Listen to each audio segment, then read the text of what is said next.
अस्सलाम वालेकुम ख़वातीनो हज़रात, welcome to our show Insaf 24/7 live with Irfan and Iram, और मैं हूं आपका होस्ट इरफान मजहर और मैं हूं इरम इरशाद। व्यूअर्स, जैसा कि आप सब लोग जानते हैं कि हमारे इस प्रोग्राम इंसाफ 24/7 का मकसद आपकी ज़िंदगी में आने वाले वो मसाइल, वो इशूज़ और वो सवालात जो कि आइली कवानीन से मुताल्लिक हैं, उनको एड्रेस करना है। हमारी कोशिश ये रहती है व्यूअर्स कि जो भी पाकिस्तान का स्टेचूटरी लॉ है, जो भी आला अदालतों के फ़ैसलों पर मबनी जो है, जो केस लॉ जजमेंट्स की रोशनी में जो भी पर्सनल लॉ जिसे आप बिलोंग करते हैं, उस इन तमाम चीज़ों की रोशनी में हम आपको एक जनरल कोर्स ऑफ एक्शन, एक ऐसा लाइन ऑफ एक्शन आपको डिटरमिन करके बताएं जिस पर चल के आप इंसाफ के हसूल को मुमकिन बना सकें। इस मकसद के लिए आप हमें लाइव कॉल कर सकते हैं, स्क्रीन पे दिए गए नंबर पर आप हमसे रब्ता कर सकते हैं, इंस्टेंटली अपने सवाल का जवाब जो है वो आप ले सकते हैं। और यहाँ आपको एक और बात बताते चलें कि वो सवालात या आपकी ऐसी ईमेल्स या वो सवालात जिनका ताल्लुक आइली कवानीन से नहीं है, हम कोशिश करते रहते हैं अपने प्रोग्राम में कि आपके उन सवालात को भी एड्रेस किया जाए ऑन एंड ऑफ अपने प्रोग्राम के आखिर में, या ग्रेजुअली जब भी हमें टाइम मिलता है अपने प्रोग्राम में कोशिश करते हैं आपके उन सवालात को भी टेकअप किया जाए। तो वो सवालात भी आप हमसे कर सकते हैं। हम कोशिश करेंगे इंस्टेंटली आपको जवाब दे सके। अगर हम ऐसा नहीं कर पाते तो हम कोशिश करेंगे कि जिस ज़रिया से आप हम तक कम्युनिकेट करते हैं, हम उस ज़रिए से आपको रिप्लाई बैक करें। जी, जब भी हम फैमिली लॉज की बात करते हैं और फैमिली इश्यूज़ की बात करते हैं तो फैमिली लॉज के बारे में अंडरस्टैंडिंग एक कॉमन मैन, एक ले मैन को, एक आम आदमी को फैमिली लॉज की अंडरस्टैंडिंग होना वो बहुत ज़रूरी है।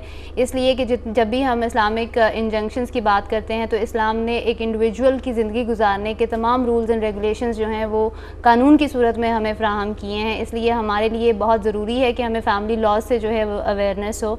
और इस प्रोग्राम के थ्रू से के तवस्सुत से मैं ये भी कहना चाहूँगी कि जब भी हम फैमिली लॉज की बात करते हैं तो जब भी कोई कपल शादी करने जाता है तो ये हमने एक नॉर्मल परसेप्शन देखने में आया है कि जब भी लड़का या लड़की दोनों में से कोई भी जो है वो निकाहनामा डिस्कस करना चाहते हैं या उसकी कोई क्लॉज हक महर निगोशिएट करना चाहते हैं या और कोई भी कंडीशन उसमें मौजूद जो है वो रखना चाहते हैं तो पेरेंट्स यूजुअली इसको डिस्करेज करते हैं। हम इस प्रोग्राम के थ्रू जो है ये एक मिसकंसेप्शन को ख़त्म करना चाहते हैं कि ये कोई गारंटी नहीं है कि अगर आप डिवोर्स या हक महर को डिस्कस नहीं करते तो आपकी शादी बहुत अच्छी चलेगी। और ये कोई किसी रिसर्च से प्रूव नहीं हुआ कि अगर आप डिवोर्स या कोई हक महर जो है वो म्यूचुअल अग्रीमेंट से डिसाइड कर लेते हैं तो ये आपकी ज़िंदगी, आने वाली शादी की इज़्दिवाजी ज़िंदगी में जो है वो किसी किस्म का जो है नाखुशगवार वाक़या जो है वो पेश आ सकता है। इसलिए अब जब हम महज़िब माशरे की बात करते हैं, सिविलाइज्ड माशरे की बात करते हैं, तो वहाँ पर हर किसी को जो हक हासिल है वो हक जो है उसको देना बहुत ज़्यादा ज़रूरी है। तो औरतों के साथ जो भी ये डिस्क्रिमिनेटरी एटीट्यूड रखा जाता है कि उनको उनके बेसिक राइट्स जो हैं वो उनको अवेयर, पेरेंट्स खुद से ही वो अवेयर नहीं करवाना चाहते।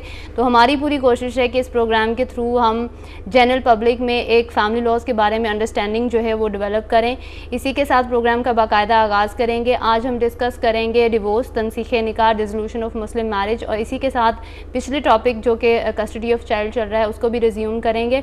और पिछला जो क्वेश्चन हमें, जो लास्ट क्वेश्चन हमें आया था उसको भी हम जो है वापस, अगर जो है इरफान अगर आपके पास मौजूद है। जी, कस्टडी के मतलब हमसे तारिक साहब इस्लामाबाद से हमारे साथ मौजूद थे। उन्होंने कस्टडी के मतलब बात की, लेकिन अनफॉर्चुनेटली हम बात नहीं कर सकते। शायद तारिक साहब ने हमें लेटर ऑन ज्वाइन किया था लास्ट प्रोग्राम में, लेकिन इसलिए शायद वो नहीं प्रोग्राम पूरा देख सके। अदरवाइज़ हम तारिक साहब बता चुके थे, पूरा प्रोग्राम जो है हम उसमें जो है वो कम्प्लीटली बता चुके थे कस्टडी के मतलब जो भी लॉज अवेलेबल हैं, जो भी आला अदालतें किन चीज़ों को सामने रखती हैं। उसमें हमने बताया था कि वेलफेयर ऑफ द माइनर जो है that is the Paramount consideration. बल्कि आज की जो ईमेल्स जो हैं, जो लिस्ट हमारे पास मौजूद है, उसमें भी एक सवाल जो है बार बार इस चीज़ के मुतालिक पूछा गया है हमसे इरम के इधर कस्टडी जो है ये क्यों 7 साल तक अगर माँ को दे दी जाती है तो बाद में बाप को दी जाती है, ये क्या तरीक़ेकार होते हैं। इसे बताते चलें आपको, ये पर्सनल लॉ ज़रूर मौजूद है जो कि आइमा कराम ने अपने दौर में रिसर्च करके in the light of holy Quran and Sunnah इसको इस्टेब्लिश किया। लेकिन यहाँ आपको बताते चले कि पाकिस्तान का जो आपका स्टेट लॉ है जिसको अदालतें मानती हैं, उसमें बच्चे की भलाई सबसे बढ़ के है। अगर कोई भी पर्सनल लॉ है, ये ज़रूरी नहीं है कि 7 साल तक बच्चा जो है वो माँ के पास ही रहे।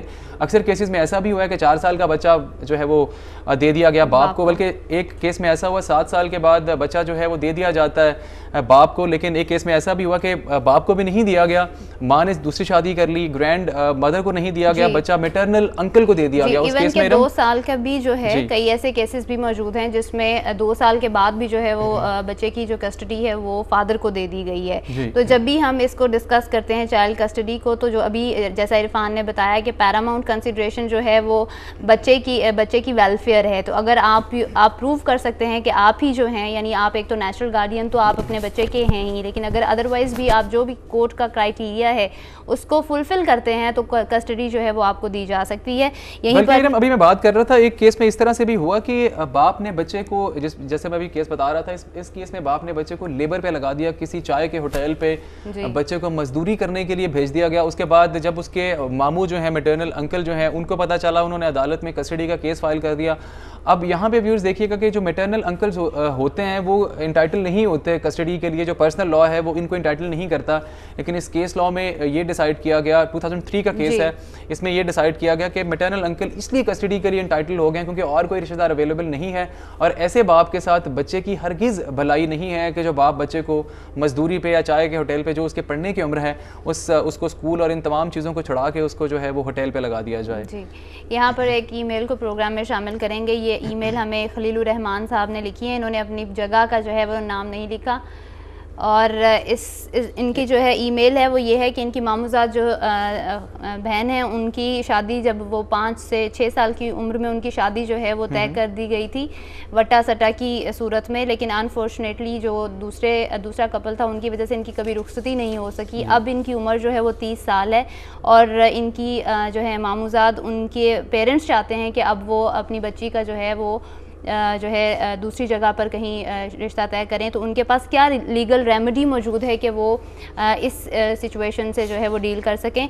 सबसे पहले तो मैं यहाँ पे हम एक कॉलर को प्रोग्राम में शामिल करने दीजिएगा मुझे, और उसके बाद हम इनके सवाल की तरफ चलेंगे। जी अस्सलाम वालेकुम।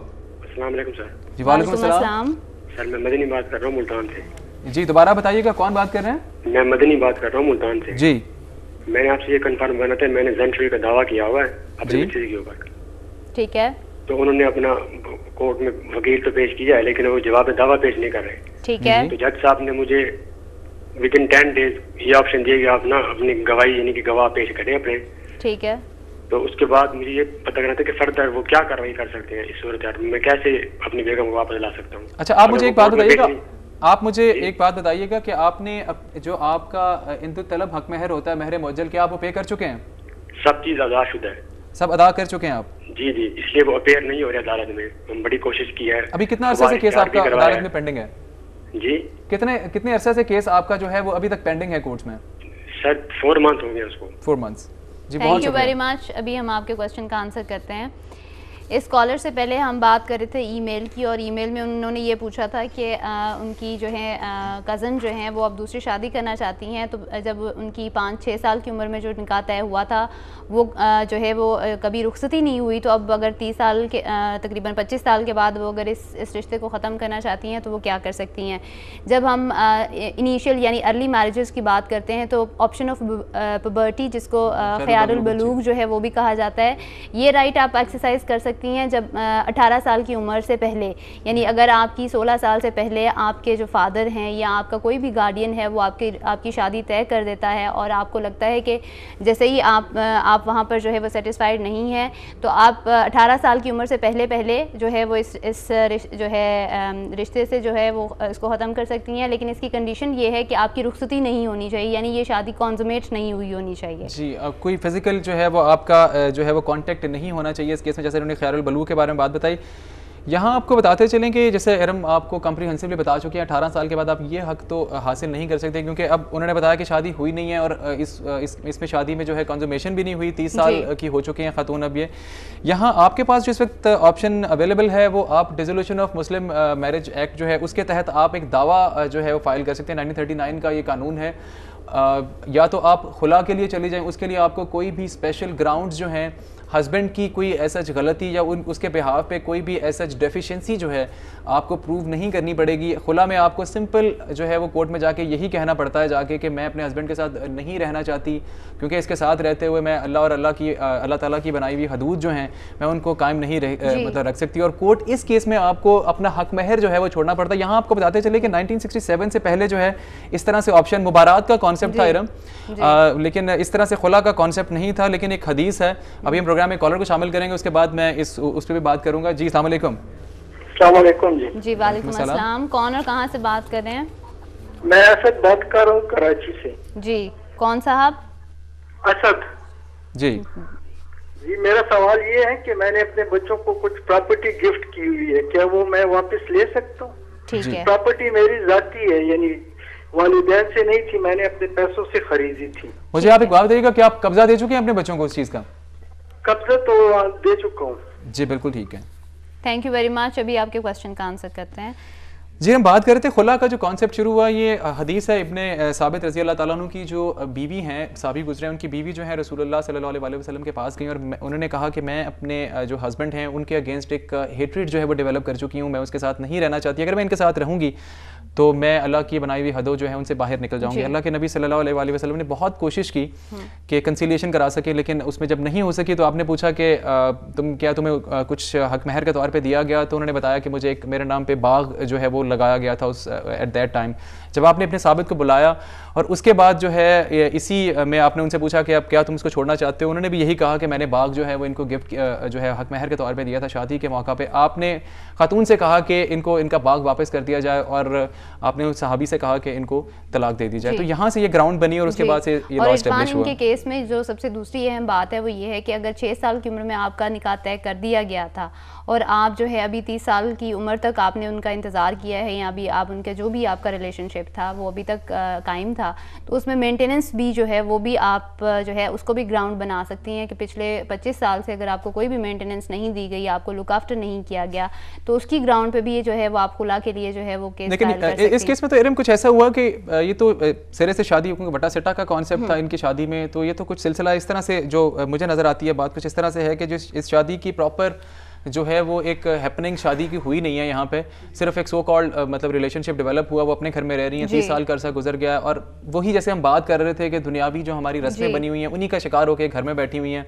ना इन्होंने कोशिश की कि मैं इस शादी को ख़त्म कर सकूं, ना वो हस्बैंड ने इनको आज़ाद करने की कोशिश की, क्योंकि जब इकट्ठे नहीं रह रहे और कोई इंटेंशन कोई नीयत नहीं है साथ रहने की, तो फिर मेरे ख्याल में इस तरह से रिश्तों को जो है वो ख़राब नहीं करना चाहिए। आपके पास ये चीज़ अवेलेबल है कि आप जो है dissolution of Muslim marriage act के तहत भी कुछ ग्राउंड्स सर्टन अवेलेबल हैं, वो भी बल्कि आपके केस में सबसे बेहतर तो यही है कि आप खुला का दावा कर दीजिए, उसमें आपको कोई भी स्पेशल ग्राउंड प्रूव नहीं करनी पड़ेगी और आपको अदालत जो है उस केस में जो है वो खुला ग्रांट कर देगी। जी, इसी के साथ जो हमें पहला क्वेश्चन हमारे कॉलर मुल्तान से थे, उनका क्वेश्चन ये था कि उन्होंने रेस्टिट्यूशन ऑफ कॉन्जुगल राइट्स के लिए कोर्ट में अप्लाई कर रखा है पिछले 4 महीने से और वो पूछना चाह रहे हैं कि अभी तक जो है उनकी मिसेज ने कोई भी जो है जवाब दावा दायर नहीं किया और अभी तक उनकी कोई इंटेंशन उनके सामने नहीं आ रही और वो जानना चाहते हैं कि किस तरह जो है वो अपनी मिसेज को जो है वो बचा सकते हैं।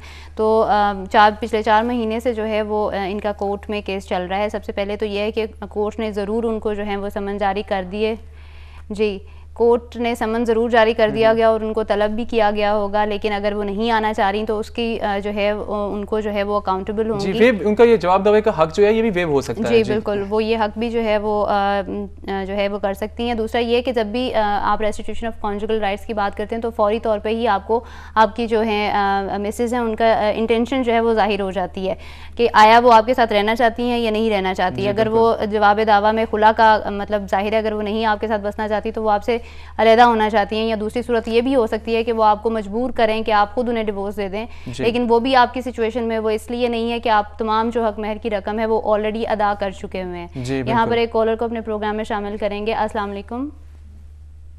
अस्सलाम वालेकुम। जी वालेकुम अस्सलाम, कौन और कहाँ से बात कर रही हैं? मैं समीना कौसर बोल रही हूँ, लाहौर से बात कर रही हूँ। जी समीना, क्या क्वेश्चन है आपका? मैं टीचर हूँ। मेरा थोड़ा सा प्रॉब्लम ये है कि कोयटा से हम लोग यहाँ पर शिफ्ट हुए हैं, तो यहाँ पर मेरी डेपुटेशन पे मैं आई हूँ यहाँ पे लाहौर। 7 साल हो गए यहाँ पे। अब ये जो है ना हमें फर्दर डेपुटेशन दे रहे हैं और ना ही हमारी ट्रांसफर मुस्तकिल यहाँ पर कर रहे हैं। ठीक तो है। उसमें हमें हाई कोर्ट में मतलब काफी लोगों के हक में फैसला भी कर दिया है, उनको स्टे भी हम लोगों ने ले लिया है, लेकिन वो उस चीज को मान नहीं रहे। यहाँ पे जो सेक्रेटरी हैं, सेक्रेटरी एजुकेशन जो है। नहीं, आप मुझे समीना बताना पसंद करेंगे अगर आपकी डेपुटेशन यहाँ पे हुई तो अब आप रेगुलर एम्प्लॉय थी? हाँ जी, मैं वहाँ से रेगुलर एम्प्लॉय थी। ये वेटलॉक के थ्रू ये है ना पॉलिसी कि अगर पेरेंट्स शिफ्ट हो जाएं तो साथ में बच्चियां या बच्चियों की शादी जहाँ पर हो जाती है तो उनकी वहाँ पर ट्रांसफर हो जानी चाहिए। जी बिल्कुल, लेकिन इन दिनों में तो आपको बताते चलें कि ट्रांसफर्स पे तो कुछ पंजाब गवर्नमेंट की तरफ से वैसे ही बैन है। नहीं, ये वो ट्रांसफर नहीं, उसमें तो अब हमें डेपुटेशन भी मिलती रही है, इसके दौरान ही इन्होंने, क्योंकि आप डेपुटेशन पे हैं, अगर आप रेगुलराइज होके यहाँ पे पोस्ट होना चाहती हैं तो आपको सीएम डायरेक्टिव लेने पड़ेंगे। हाँ जी, वो भी हैं सारे कुछ, उसमें हमारे हक में फैसला भी हो गया, लेकिन अब ये जो सेक्रेटरी एजुकेशन है ना, उन्होंने अब सेक्रेटरी एजुकेशन स्कूल जो हैं जी, उन्होंने ये कहा है कि नहीं जी ये पॉलिसी सही नहीं है, हालांकि कईयों के परमानेंट हो भी गए केसेस, तो उसमें रेगुलर भी कर दिया गया है कईयों की डेपुटेशन एक्सटेंड भी कर दी गई है जी। लेकिन अब आपके साथ दोनों सूरतें नहीं हो रही। हाँ जी, हम काफी लोग हैं जो कि हाई कोर्ट ने में भी हमें स्टे भी दे दिया है, हमारे स्टे को भी ये लोग नहीं मान रहे जी। तो इसलिए काफी ज्यादा प्रॉब्लम है, और जाहिर सी बात है मैं क्वेटा से आई हूँ और वहाँ के हालात अब बहुत ज्यादा खराब है। आपको सैलरी मिल रही है इस वक्त? हाँ जी, इस वक्त सैलरी तो मिल रही है, लेकिन वो फिर वही है कि जो हमारी हेड हैं वो कहती हैं कि जाहिर सी बात है कि आपका फर्दर आगे डेपुटेशन एक्सटेंड नहीं हुई तो हम आपकी पे रोक देंगे। जी बहुत शुक्रिया मैं कॉल करने के, हम आपकी तरफ आपके जवाब की तरफ आते हैं जी। जी यहाँ पे आखिरी बात है, मुल्तान से हमारे कॉलर मौजूद थे, हम बात कर रहे थे जानशोई के दावे का, इन्होंने बताया कि पेश नहीं हो रहे हैं, जवाब दावे का हक खत्म कर सकती है अदालत इस केस में, अगर आप अदालत से इस्तदा करें इस चीज़ की कि वो नहीं पेश हो रहे। एक और बात आपको बताते चलें कि जो West Pakistan family courts act है 1964 का, जिसके तहत इन तमाम मुकदमात की समाअत होती है, यहाँ आपको बताते चलें कि उसका सेक्शन 12A जो है वो ये बात करता है कि अगर 6 माह के अंदर, हम अपने ऑलमोस्ट हर प्रोग्राम में बात बताते हैं लोगों की अवेयरनेस के लिए, क्योंकि नए से नए लोग हमें ज्वाइन करते हैं, कि उसका सेक्शन 12A यही बात करता है अगर 6 माह के दौरान कोई भी केस डिसाइड नहीं होता, कोई भी फैमिली सूट जो है उसको कोर्ट डिसाइड नहीं करती, कोई फैमिली कोर्ट जो है, तो आप हाई कोर्ट सुओ मोटो भी ले सकती है इस पे, लेकिन आप जो पार्टीज हैं जो सफ़र कर रहे हैं वो हाई कोर्ट मूव कर सकते हैं, और हाई कोर्ट में एक एप्लीकेशन मूव कर सकते हैं, और उसके बाद हाई कोर्ट डायरेक्शन देती है, उस जज से पूछती है कि 6 माह के दौरान आपने जो है वो डिसीजन क्यों नहीं दिया, और अब आपको इतना और वक्त दिया जाता है कि आप इस केस को जो है वो कंक्लूड करें। जी, आप देख रहे हैं इंसाफ 24/7 विद इरम एंड इरफान। यहाँ पर लेंगे एक छोटी सी ब्रेक, मिलते हैं ब्रेक के बाद।